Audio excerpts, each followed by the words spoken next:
Bien, donc nous allons modérer avec Fabienne Douaré ces deux dernières interventions de la journée. J'en profite pour vous faire part d'un QR code qui est à votre disposition sur les programmes ainsi que sur les murs et portes de cette salle pour remplir l'évaluation sur cette journée de formation. C'est important voilà, d'avoir vos retours. Donc merci d'ici la fin de cette journée de vous connecter au lien du questionnaire via ce QR code. Merci. Donc les deux interventions dont je vous parlais pour clôturer cette journée sont autour de la maladie psychiatrique chez la personne âgée.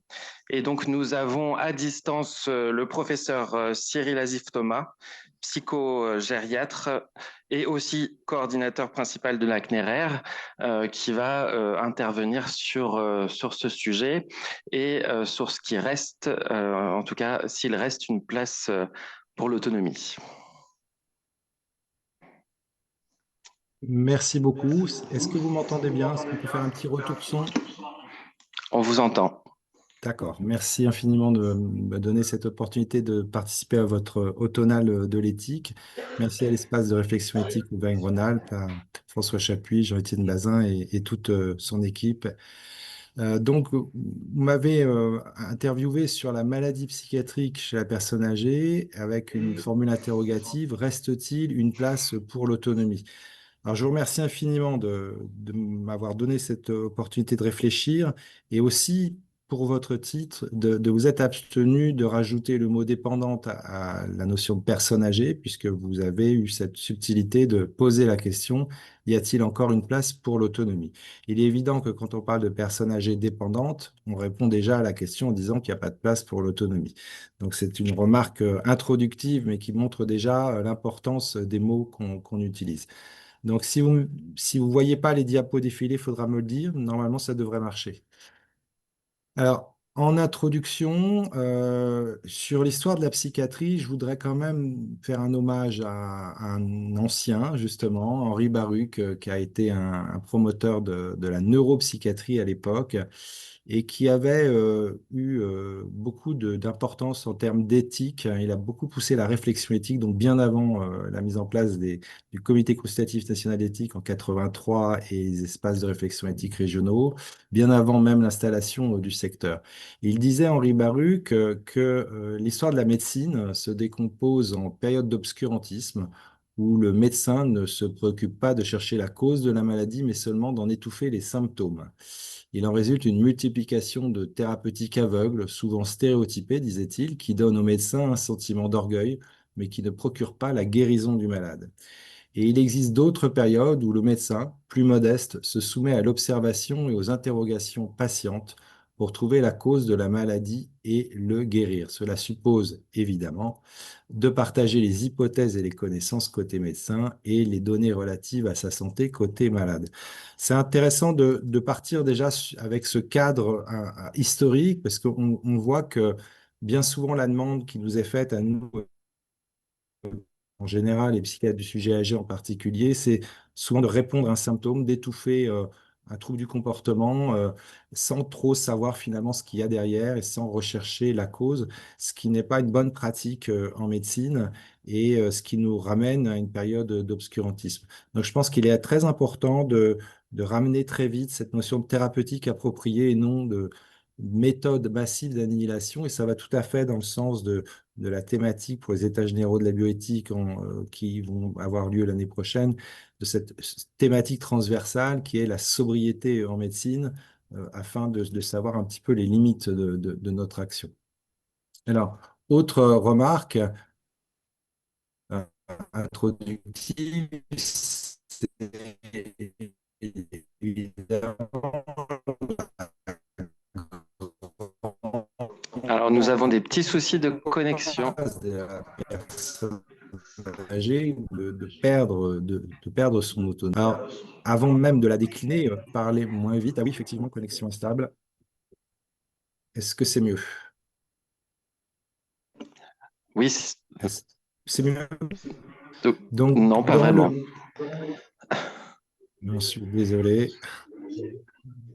pas pouvoir faire mieux par contre, hein. Bon, je vais essayer de parler pas trop vite, hein, pour que peut-être la connexion soit la moins mauvaise. Cyril, je ne sais pas si tu m'entends, c'est François. Oui. Essaye de couper ton image de ton côté.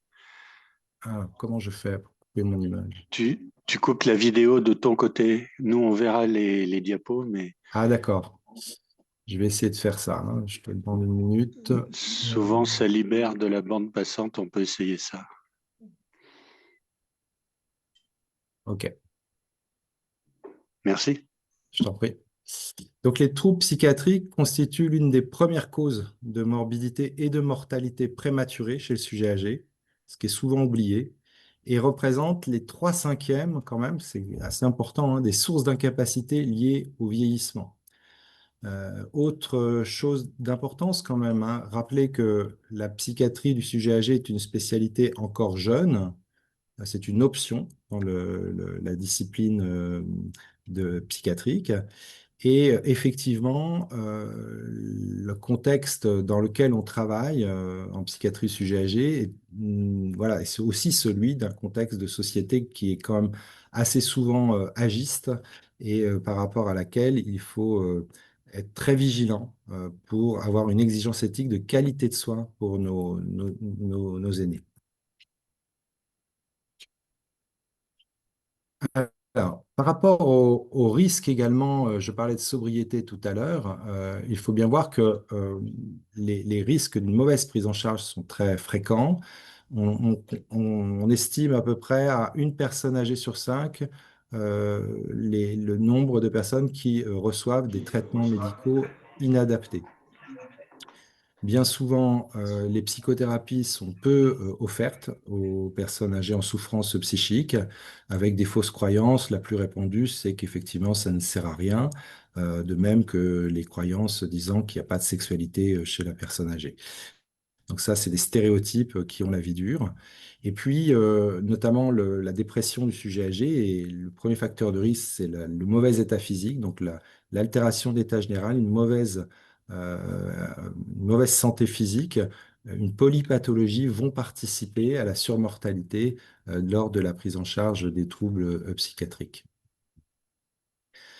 Alors, je parlais d'agisme, c'est-à-dire de discrimination en réalité, hein. Donc, je vous renvoie au travail du Défenseur des droits en 2021, au décours du début de la crise Covid, qui remarquait quand même qu'un tiers des plus de 65 ans n'ont pas eu le sentiment d'être protégés par la société, tandis que 15% estimaient avoir été mis à l'écart. Et Serge Guérin, qui est un des spécialistes de l'accompagnement au plan gérontologique, écrivait, pendant la période Covid, on a priorisé une sorte de sécurité au lien et à l'écoute des personnes âgées. Je mettrai en parallèle cette remarque de Serge Guérin avec une des observations du professeur Jean-François Delfrécy qui nous avait dit, lorsqu'on avait remis le rapport Panthère et qu'on avait discuté de l'étude pandémie éthique territoire, coordonnée par Grégoire Moutel et Knerer et son équipe de recherche, ses équipes de recherche, il nous avait dit, Jean-François, au nom de la préservation de la préservation de la santé, on a perdu, de la protection de la santé, on a perdu en humanité. Et je pense que ça, faut se rappeler quand même beaucoup de ça. Alors, sur le côté prise en charge, je crois que déjà qu'il faut dire que c'est très important d'aider les personnes âgées à se faire aider. C'est-à-dire qu'avec le vieillissement, il y a un travail de docilité face aux épreuves de santé, aux épreuves de la vie.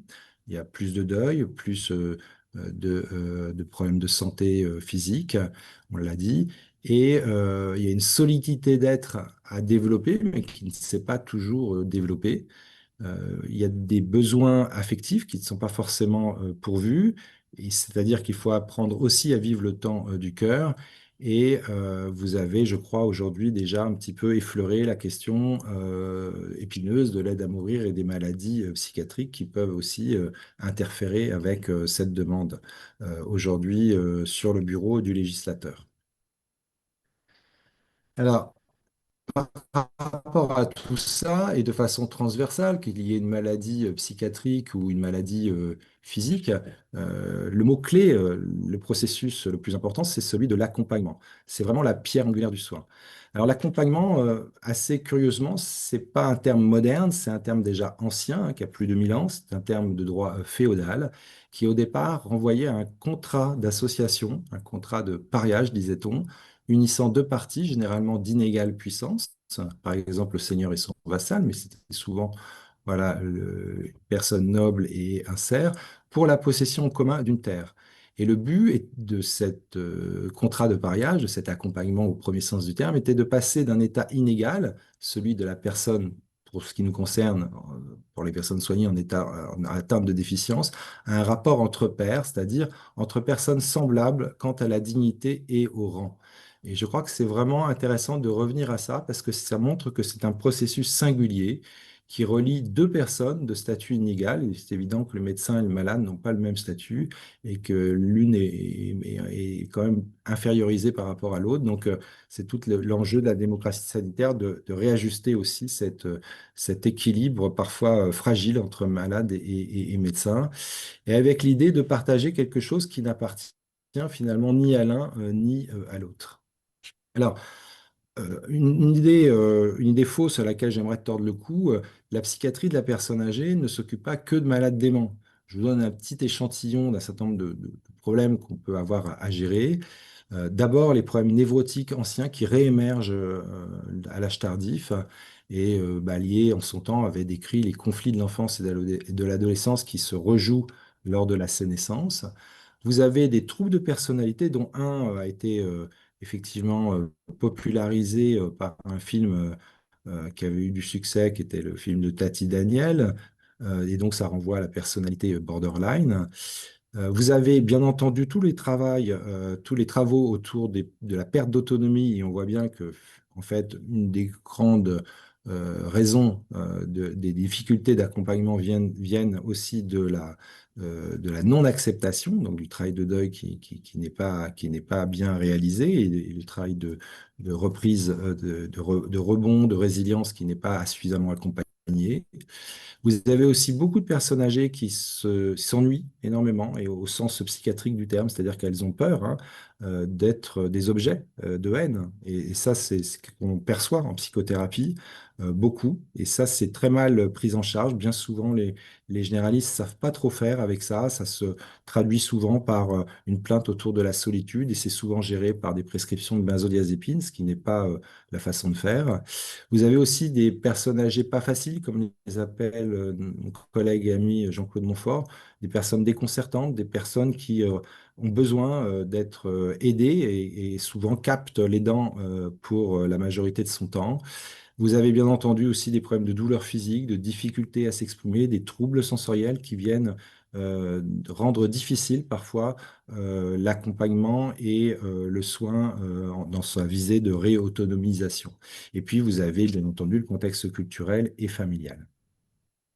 Alors, par rapport à ça, un des leviers de l'accompagnement, c'est évidemment le travail de la présence, dont Christian Bobin disait, il y a ainsi des gens qui vous délivrent de vous-même aussi naturellement que peut le faire la vue d'un cerisier en fleurs ou d'un chaton jouant à attraper sa queue. Ces gens, leur vrai travail, c'est leur présence. Et en psychiatrie, c'est très important, cette présence. C'est tout l'intérêt du travail du secteur psychiatrique, des centres médico-psychologiques, des hospitalisations qui prennent le temps d'élaborer avec le patient. Et je cite souvent Christian Baumin et cette phrase pour dire quelque chose de la capacité de rêverie, comme on l'appelle, du thérapeute en psychothérapie, c'est-à-dire finalement cette culture de l'écoute qui est à promouvoir et qui est vraiment très mise à mal aujourd'hui par ce que d'aucuns qui s'intéressent au management, et je pense à Jean-Étienne, appellent la folie des normes, le management qui est pas toujours éthique parce que trop impacté par la défiance de la société envers les médecins, la tyrannie des procédures et finalement le peu d'intérêt pour la souffrance éthique des soignants. Je vous donne un exemple, de verbatim dans notre cellule éthique de soutien. avec une équipe qui nous avait sollicité parce qu'elle rencontrait des difficultés d'accompagnement d'un résident. Et bon, il s'agissait de quelqu'un qui venait d'entrer à l'EHPAD, qui était transféré d'une résidence senior, car il souffrait de maladie de Parkinson et qui il chutait beaucoup. Et donc, il y avait la question des sorties de ce patient avec un fort risque de chute. Et au départ, les choses ont été à peu près cadrées par l'aide d'un auxiliaire de vie et d'un bénévole de façon hebdomadaire, ce qui avait apaisé les sollicitations. Mais le besoin de vie sociale et d'ouverture de l'extérieur vers l'extérieur de monsieur n'était pas comblé. Et malheureusement, l'auxiliaire de vie a mis fin à son contrat dans l'association dans laquelle elle exerçait. Les soignants se sont retournés vers les aidants familiaux il y a déjà plusieurs mois et dans l'espoir de retrouver une personne pour répondre aux demandes de leur père. Mais il n'y a pas eu de suite malgré les relances.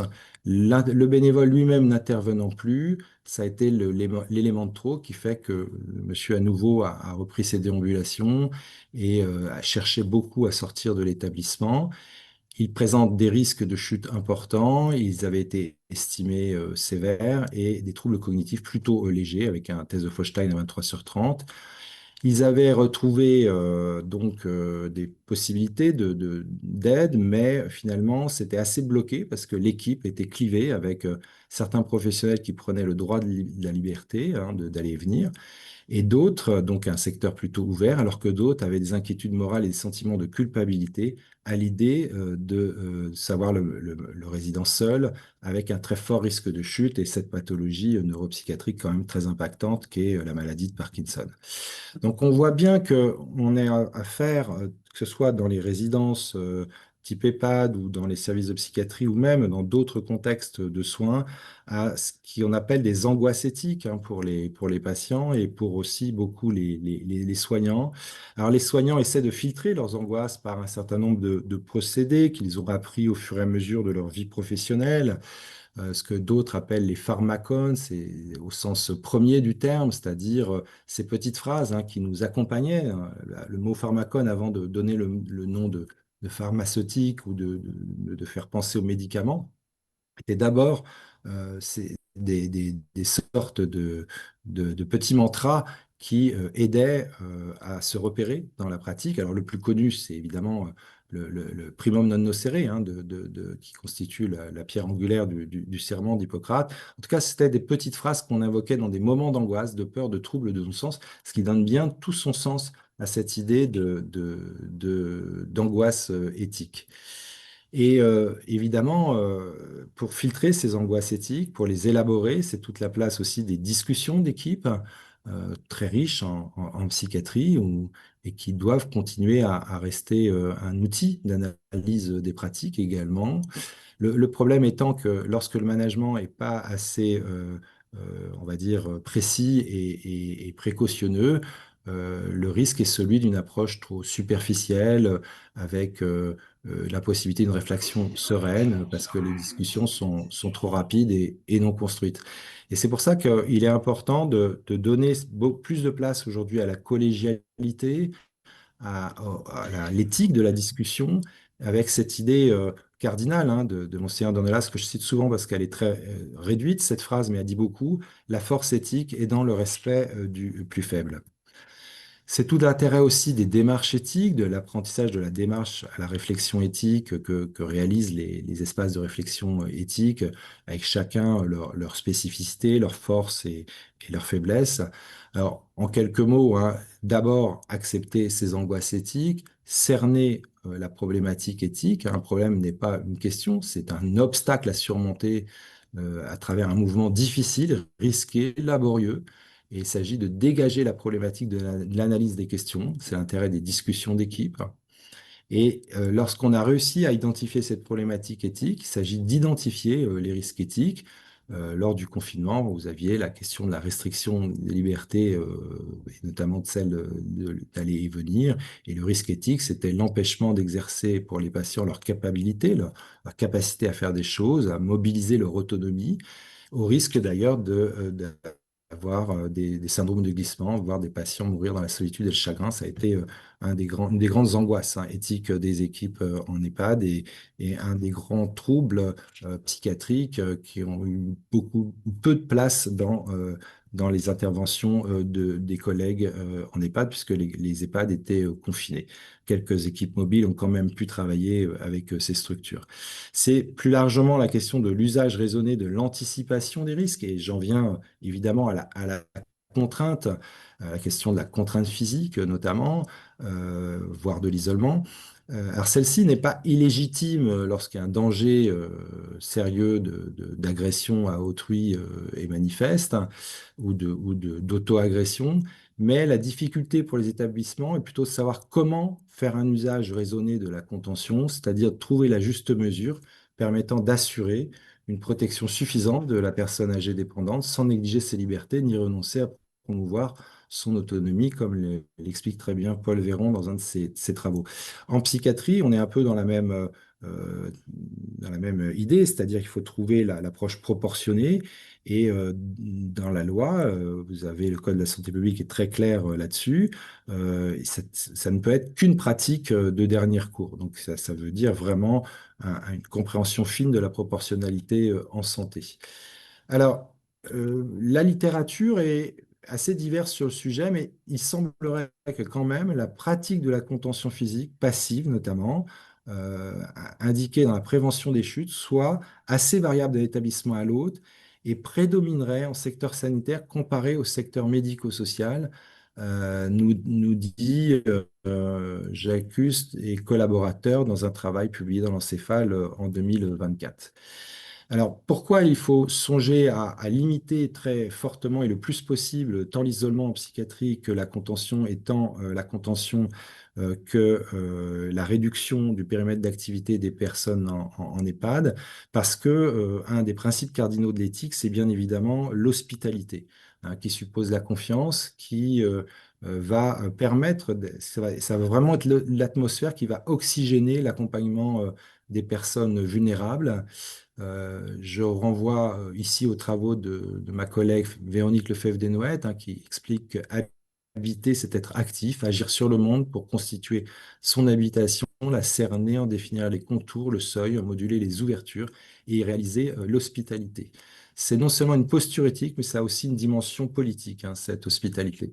Alors cette hospitalité, elle est clairement maltraitée parfois, et c'est aussi l'occasion de dire que la bientraitance doit garder la mémoire de la maltraitance, comme le disait si bien, il continue de le dire si bien, mon amie Karine Lefeuvre, qui travaille à l'école des hautes études en santé publique, qui a été vice-présidente du comité consultatif national d'éthique.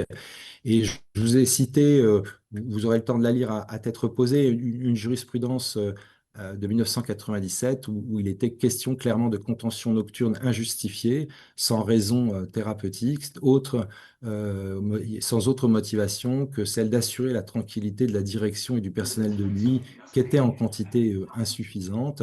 Et donc, le juge a clairement condamné cet établissement. La conclusion a été que la Cour était convaincue que de telles mesures n'avait pour but que d'assurer la tranquillité de la direction et du personnel de nuit en quantité insuffisante et était de nature à aggraver la perte d'autonomie des patients concernés. Et ils ont retenu le fait qualificatif de violence volontaire, n'ayant pas entraîné une incapacité totale, etc., etc., de travail supérieur à 8 jours.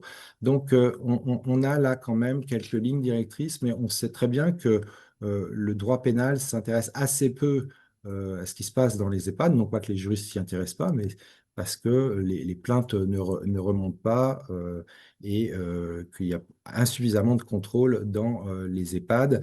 C'est ce qu'a dit aussi la Cour des comptes au décours de l'affaire Orpea. Mais ça montre aussi l'importance de réveiller la culture de l'empathie chez les professionnels de santé, chez les soignants. L'empathie, c'est vraiment un de nos outils principaux en psychiatrie. C'est ce qui donne non seulement l'accès à l'autre, mais qui me permet, en tant que moi soignant, de me retrouver dans la personne que j'ai en face de moi et de découvrir son unité de sens qui me procure un contact plus profond avec moi-même. Et quand on travaille en éthique, on sait bien que la question du sens est fondamentale. Donc on est là clairement dans une attitude fondamentale qui permet réellement d'éviter des écueils de type violence comme la jurisprudence que je vous ai très rapidement citée et un petit peu amené à regarder. Plus rapidement, quelles mesures on peut prendre pour limiter les comportements de contention, le recours à la contention et à l'isolement, et donc limiter, au-delà des mesures coercitives, également le stress coercitif, soit des patients, soit des résidents. Alors, je vous renvoie à l'étude Pledker, qui a été là aussi une étude intéressante pour dégager les leviers d'une psychiatrie peu coercitive. Et ils ont retenu comme élément de régulation qui aide à diminuer le recours à des mesures coercitives. Et ces mesures, ce sont l'engagement des dirigeants de l'établissement. Je crois qu'en premier, c'est important de dire que le manager doit avoir une action exemplaire de ce côté-là. C'est évidemment un environnement architectural et paysager bien plus adapté aux angoisses de nos patients ou de nos résidents. C'est la prise en compte de l'expérience des usagers et familles et plus largement finalement donc l'écoute de leurs paroles, la prise au sérieux de ce qu'ils ont à dire. Le développement, bien entendu, des compétences des professionnels, donc il y a des besoins de formation. La collégialité médicale face à différentes difficultés, on en a parlé. L'attractivité et la politique des ressources humaines de l'établissement, et là, il y a fort à faire dans beaucoup d'établissements, que ce soit sanitaires ou médico-sociaux. L'attractivité de l'activité en intra-hospitalier, c'est vraiment été repéré comme un facteur d'importance et la diffusion en interne, voire plus largement la culture du moindre recours en interne. Je ne vais pas trop développer la 847 parce que je crois que vous en avez parlé. J'ai vu ça dans le programme.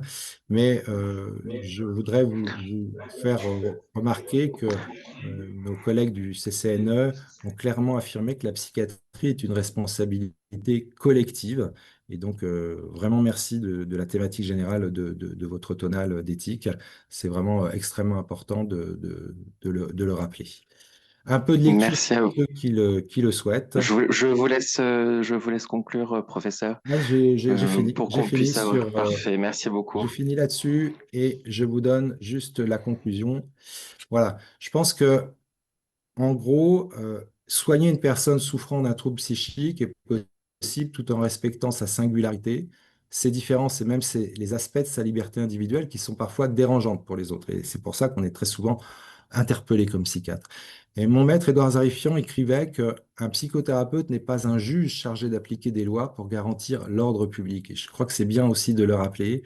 Et je pose la question en conclusion, l'éthique, c'est aussi savoir poser des questions. À quand une grande loi de santé mentale qui interdirait notamment l'usage de la contention, comme c'est le cas, par exemple, en Angleterre? Voilà, merci d'avoir écouté et merci de votre attention. Et je reste avec vous si vous le souhaitez pour quelques questions. Et j'espère pouvoir vous visiter dès que je pourrai, puisque aujourd'hui, j'étais un peu coincé par un conflit d'agenda. Merci à vous. Merci. Merci. Merci Cyril pour cette intervention fort intéressante. Je me permets de lancer la première question. C'est Fabienne Doiret qui parle. Vous avez évoqué le titre qui vous convenait bien avec cette maladie psychiatrique chez la personne âgée. Moi, j'ai une question à vous poser. C'est quoi une personne âgée pour un psychiatre? Et je sais qu'on n'a pas tout à fait toute la journée pour en parler, mais je trouve que est-ce que vous faites une distinction sur effectivement les troubles des personnes vieillissantes qui peuvent effectivement accélérer le processus de vieillissement pour le coup.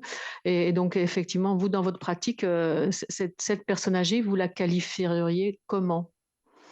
Et si vous pouvez enlever le support, comme ça on peut vous voir directement avec votre caméra.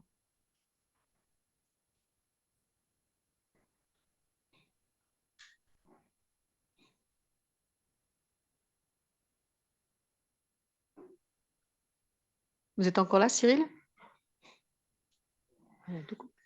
Bon. Répétez la question. Alors, c'est une question faussement simple, hein, bien entendu. C'est une question faussement simple, mais qui accompagne notre carrière à l'évidence, prenait dans un de ses derniers livres sur la psychothérapie des démences de mémoire. Vous m'entendrez mieux? Allô, allô? Oui, M'entendez? oui, oui. Allô? Oui, Ça coupe un peu, mais... et si vous vouliez mettre la caméra à la place de votre Parce que- présentation. Ah, Laurent.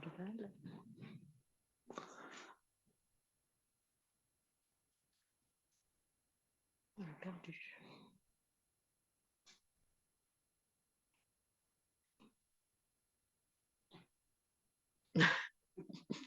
Ceci n'est pas Cyril Azil. Bon. Allô? Oui, c'est bon. Oui, on a Du été coup, coupé, désolé. oui. Donc j'ai bien Vous avez entendu. entendu la question? Oui, Ouais, oui, ouais, ouais, ok. j'ai bien entendu votre question et effectivement, je disais que c'est une question qui nous accompagne toute notre carrière.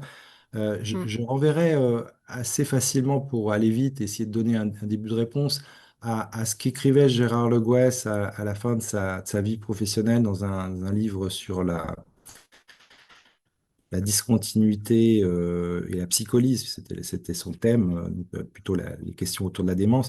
Il disait que notre existence est comparable au vol d'un avion. Vous avez le décollage lors de l'enfance, la phase adulte, c'est la phase de stabilité de l'avion, et puis la phase du vieillissement où vous vous apprêtez à atterrir. Il y a quelque chose de cet ordre-là, quand même, qu'on retrouve un petit peu partout. Et puis, vous avez des réflexions culturelles qui, évidemment, ont accompagné cette idée de personnes âgées. La façon dont on parlait d'une personne âgée il y a 1000 ans, j'ai retrouvé un vieux texte du Moyen Âge qu'on a traduit avec une équipe de sémioticiens.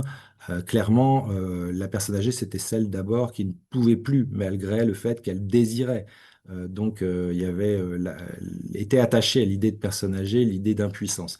Aujourd'hui, les choses ont quand même beaucoup bougé, la société a beaucoup vieilli, les conceptions évoluent aussi.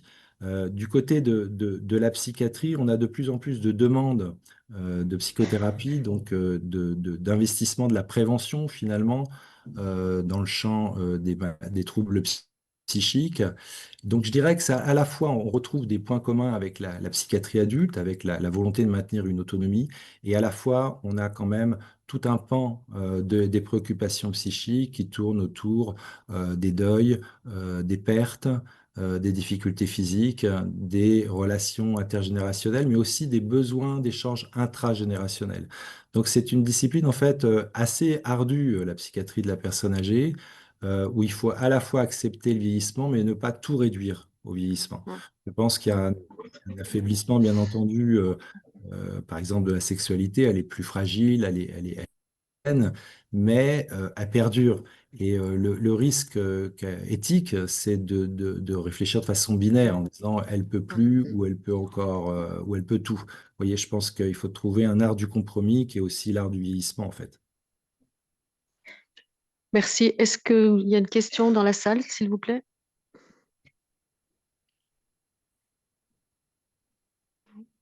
Julien? Non. Pas d'autres questions? Très bien, ben, je vous remercie encore, professeur Azif Thomas, pour votre Merci à vous. Merci intervention. de votre Merci. accueil. À bientôt. À Merci. bientôt. Au revoir. Merci. Au revoir François. Au revoir Jean-Étienne. Au revoir à vous. Bonne fin de colloque. Merci.